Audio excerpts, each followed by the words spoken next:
How to fix iPhone keeps popping up new iOS update is now available. Pop-ups. Hello guys, this is Atticus and welcome back to another tutorial video.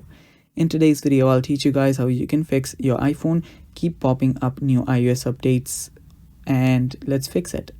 So the first step is you will need to check your iOS version. So for that, head over to your settings. After you're on your settings, scroll down till you find General. Tap on General, and there you should see Software Update.